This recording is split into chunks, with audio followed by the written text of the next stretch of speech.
ઓમ શ્રી ગણેશાય નમઃ. જય શ્રી કૃષ્ણ મિત્રો. શીતળા સાતમની વાર્તા. જય શીતળામાં. એક સમયની વાત છે. શીતળામાએ વિચાર્યું કે આજે હું ધરતી પર જઈને જોઉં છું કે મારી પૂજા કોણ કોણ કરે છે, કોણ મને માને છે. આમ વિચારીને શીતળામાએ રાજસ્થાનના ડુંગરી ગામમાં આવ્યા. એક ડોશીનું રૂપ ધારણ કરીને શીતળામાં ગામની શેરીઓમાં ગલીઓમાં ફરી રહ્યા છે. તો શેરીઓમાં ફરતા ફરતા એક જગ્યા પર એક મકાનની ઉપરથી કોઈકે ચોખાનું ઉકળતું પાણી નીચે નાખ્યું અને એ પાણી શીતળામાં ઉપર પડ્યું, જેથી શીતળામાના શરીરમાં ફરફોલા પડી ગયા, દાઝી ગયા. આખું શરીર બળવા લાગ્યું માનું. શીતળામાં ડોશીના સ્વરૂપે આમ તેમ ફરવા લાગ્યા, ભટકવા લાગ્યા અને બોલી રહ્યા હતા કે અરે, હું દાઝી ગઈ, બળી ગઈ, મારું આખું શરીર બળી રહ્યું છે, કોઈ મારી મદદ કરો. પણ કોઈએ એમની મદદ કરી નહીં.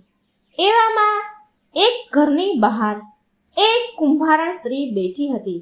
એણે જોયું કે ગરડા ડોશીમાં બહુ વધારે બળી ગયા છે.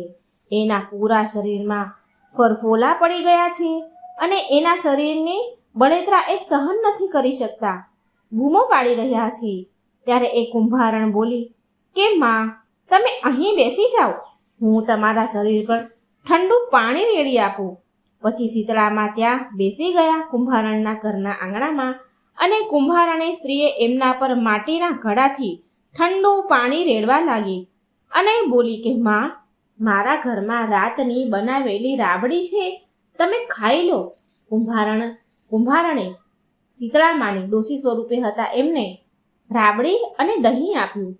જ્યારે એ ડોશીમાં રૂપી શીતળામાએ ઠંડી રાબડી અને દહીં ખાધું તો એના શરીરને ઠંડક મળી અને શીતળામાં બોલ્યા, બેટા, મારા માથામાં જરા જુઓ વીણી દેને. કુંભારણે ડોશીમાનું માથું જોયું. જૂ વીણવા લાગી તો એણે જોયું કે એ ડોશીમાના માથામાં એક ત્રીજી આંખ છે. આ જોઈ કુંભારણ સ્ત્રી ડરી ગઈ અને ત્યાંથી ભાગવા લાગી.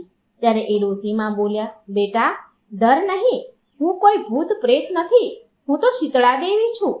ત્યારે માએ એનું અસલ સ્વરૂપ ધારણ કર્યું. શીતળામાએ માતાના દર્શન કરી કુંભારણ તો રડવા લાગી. તો શીતળામાં બોલ્યા, બેટા, તું કેમ રડી રહી છો? કુંભારણે હાથ જોડીને શીતળામાને કહ્યું, માં, મારા ઘરમાં ચારેય બાજુ દરિદ્રતા છે, હું તમને ક્યાં બેસાડું?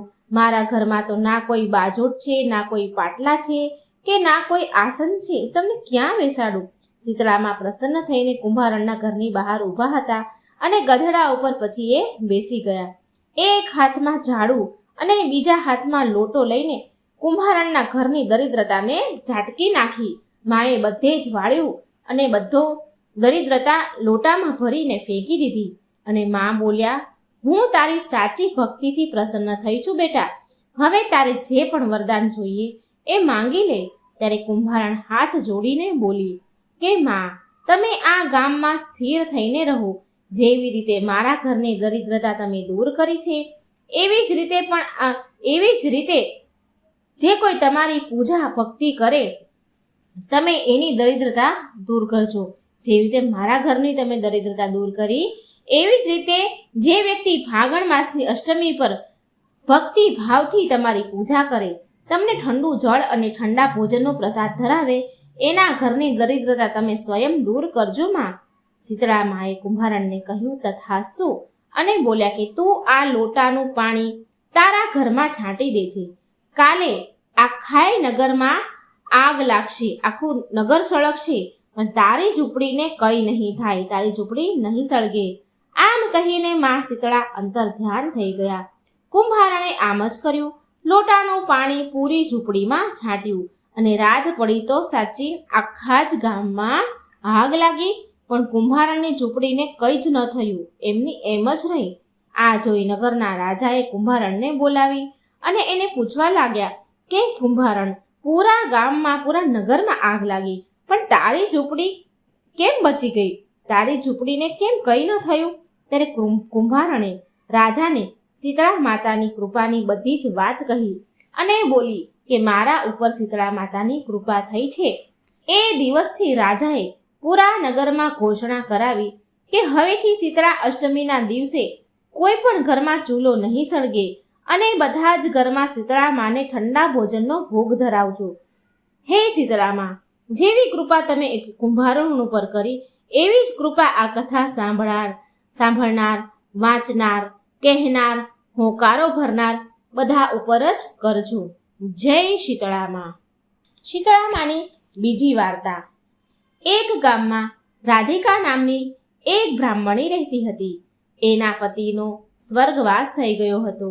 એ ગામના મંદિર પાસે બેસીને ભીખ માંગતી હતી. એક દિવસ એ મંદિરની બહાર બેઠી હતી ત્યારે ત્યાં ગામના સાહુકારની પત્ની આવી અને બોલી કે પૂજારીજી, ઓ પૂજારીજી, જોર જોરથી બૂમો પાડવા લાગી. તો પૂજારીજી એ સાહુકારની પત્નીનો અવાજ સાંભળી અને બહાર આવ્યા મંદિરની અને બોલ્યા, હુકમ કરો શેઠાણીજી, મને કેમ યાદ કર્યો? ત્યારે એ શેઠાણી બોલી કે શું પૂજારીજી, તમને ખબર નથી કે અપશુગન શુગન વિશે તમે કંઈ જાણતા નથી? મંદિરની બહાર આ વિધવા બેઠી છે. ભગવાનના દર્શન પહેલા જ આના દર્શનથી અપશુગન થાય છે, માટે આને અહીંથી ભગાડો, નહીં તો કાલથી મંદિરમાં કોઈ પણ ગામવાળા નહીં આવે. આ સાંભળીને પૂજારીજી તો ગભરાઈ ગયા અને બોલ્યા, શેઠાણીજી, તમે ગુસ્સે ન થાવ, હું આને હમણાં જ ભગાડું છું. આમ કહી પૂજારીએ રાધિકાને ત્યાંથી ભગાડી દીધી. બિચારી રાધિકા રડતી રડતી એના ઘરે આવી અને ભગવાન સામે બેસીને રડવા લાગી.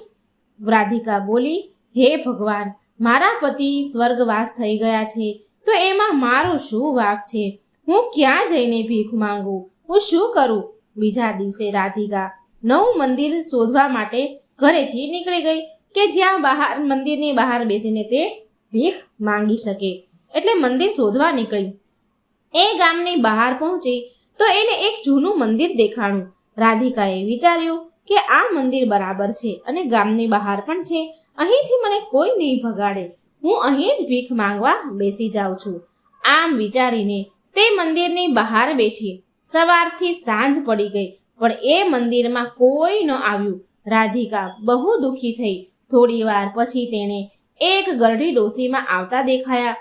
ડોશીમાં રાધિકા પાસે આવીને બોલ્યા, બેટા, તું અહીં કેમ બેઠી છો?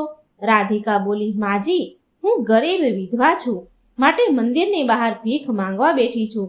આ સાંભળી ડોશીમાં બોલ્યા, બેટા, તે મંદિરની અંદર જઈને જોયું કે આ કોનું મંદિર છે? રાધિકા બોલી, નહીં માજી, હું અંદર તો નથી ગઈ. શું વાત છે?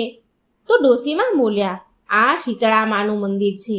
અહીં કોઈ પણ પૂજા કરવા નથી આવતું. જ્યારે કોઈ પર શીતળા માનો પ્રકોપ હોય છે ને ત્યારે માને શાંત કરવા માટે લોકો જળ ચડાવવા આવે છે. આ સાંભળી રાધિકા બોલી, માજી, માં તો માં છે, ગામના લોકો આ માનો અનાદર કેમ કરે છે? ડોશીમાં બોલ્યા, માં શીતળાને ઠંડુ જળ અને ઠંડા જમવાનો ભોગ લાગે છે.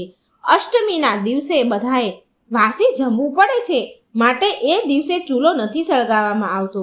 આ કારણથી લોકોએ શીતળા માની પૂજા કરવાનું બંધ કરી દીધું છે. ગામવાળા હવે વર્ષમાં એક પણ વાર પૂજા કરવા અહીં નથી આવતા. જો માં ગુસ્સે થાય ને તો પૂરા ગામને ભોગવવું પડશે. ત્યારે રાધિકા બોલી, માજી, તમે અહીં કેમ આવ્યા છો? ડોશીમાં બોલ્યા કે મારા દીકરાને માતા નીકળ્યા હતા. માતા શીતળાને જળ ચડાવવાથી એ બિલકુલ સાજો થઈ ગયો. ત્યાંથી હું આ મંદિરમાં દીવો પ્રગટાવવા અને રોજ સાફ સફાઈ કરવા માટે આવું છું. ત્યારે રાધિકા બોલી કે માજી, હવેથી હું રોજ આ મંદિરની સફાઈ અને શીતળામાની પૂજા કરીશ અને ગામના લોકોને પણ સમજાવીશ. બીજા દિવસે રાધિકા મંદિરમાં સાફ સફાઈ કરવા લાગી. થોડી વાર પછી પાછા એ ડોશીમાં પણ આવ્યા. રાધિકા સાથે શીતળામાની પૂજા કરાવી. રાધિકાને પૂજા કરાવડાવી અને માનો જે ભોગ લાવ્યા હતા એ પ્રસાદ ધરાવ્યો. ડોશી માએ રાધિકાને પણ ખાવાનું આપ્યું અને સાથે એ પણ ભોજન એમણે પણ કર્યું. હવે આ રોજનો નિયમ થઈ ગયો હતો ડોશીમાનો અને રાધિકાનો. રાધિકા સવારે પહોંચી જાય અને રાત્રે સુધી મંદિરમાં સેવા કરતી રહે અને રાત પછી ઘરે પાછી આવી જતી. એકવાર રાધિકાએ ડોશીમાની અને શીતળામાની પાડોશીઓની સાથે બધી વાત કરી પણ કોઈ એની વાત સાંભળે નહીં, વાત ટાળી નાખી. શીતળા અષ્ટમીના દિવસે પૂરા ગામમાં કોઈએ ના તો શીતળા માની પૂજા કરી, ના તો કોઈએ ઠંડુ ભોજન કર્યું. એ દિવસે એ સમયે ગામના લોકો બહુ બીમાર થવા લાગ્યા. તેના શરીરમાં બળતરા થવા લાગી. ત્યારે રાધિકાએ ગામની સ્ત્રીઓને કહ્યું કે આ મા શીતળાનો પ્રકોપ છે, મારી સાથે ચાલો અને તેમને શાંત કરવાની કોશિશ કરો. ગામની સ્ત્રીઓ રાધિકા સાથે મંદિરે આવી અને એમાંથી એક શેઠાણી પણ હતી જેણે રાધિકાને મંદિરથી બહાર નીકાળી હતી. બધી સ્ત્રીઓએ શીતળા માને પાણી ચડાવ્યું, ઠંડુ જળ ચડાવ્યું અને માની એના ગુનાહની માફી માંગી. એ બધી સ્ત્રી મંદિરમાં બેસીને મા શીતળા માનું ધ્યાન કરવા લાગી. રાધિકા બોલી, માં, આ બધાને માફ કરી દો માં, અને તમારો ક્રોધ શાંત કરો. ત્યારે રાધિકાના ખભા ઉપર કોઈએ હાથ મૂક્યો અને રાધિકાએ પાછું વળીને જોયું તો પહેલા ડોશીમાં ઊભા હતા. રાધિકા બોલી, હે માજી, તમે ક્યાં હતા? પૂરા ગામમાં સંકટ આવ્યું છે. આજે તમે મારા માટે પ્રસાદ પણ નથી લાવ્યા, મા માટે ભોગ પણ નથી લાવ્યા. આ સાંભળી ડોશીમાં હસવા લાગ્યા અને તેનું રૂપ બદલીને મા શીતળા માના રૂપમાં પ્રગટ થયા.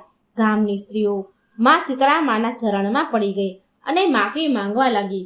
શીતળા મા બોલ્યા, જેને તમે લોકોએ અપશુગની કહીને મંદિરથી બહાર ભગાડી દીધી હતી ને, તેની જ સેવાથી હું પ્રસન્ન થઈને આજે હું તમને બધાને ક્ષમા કરું છું.